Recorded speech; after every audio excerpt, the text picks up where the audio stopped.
The Happiness Roundtable convenes visionaries and leaders in the happiness movement. Hear Paul Rogers talk about tourism, COVID tracing apps, well-being, and AI.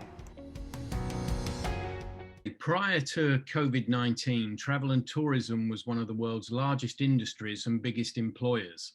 120 million of these employees are now unemployed and many are going without food. Tourism has been and will return to be a life-changing industry, lifting people out of poverty and fostering peace and understanding across continents and cultures.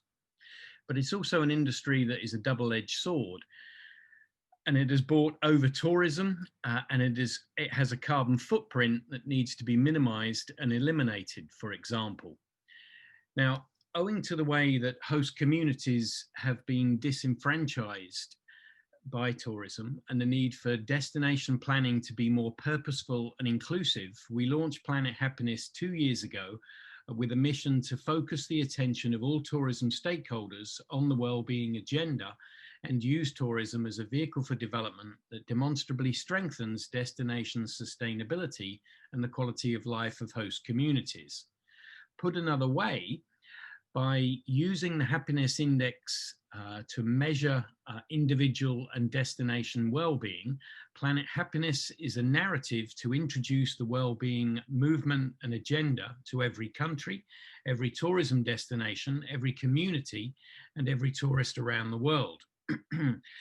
To bring about destination resilience and recovery from the pandemic, we see an opportunity to expand the purpose of COVID-19 contact tracing apps by incorporating the happiness index into them.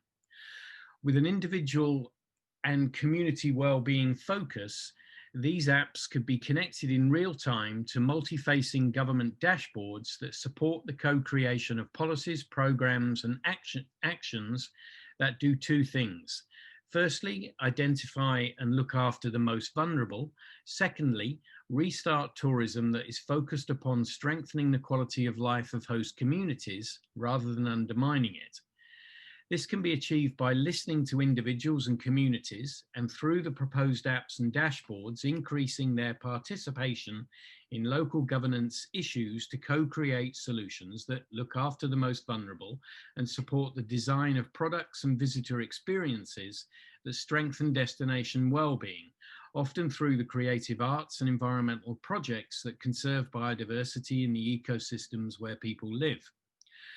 While I'm no expert, AI expert, colleagues that advise that this AI-dependent vision is doable, and the next step to make it happen is to design the system's requirements.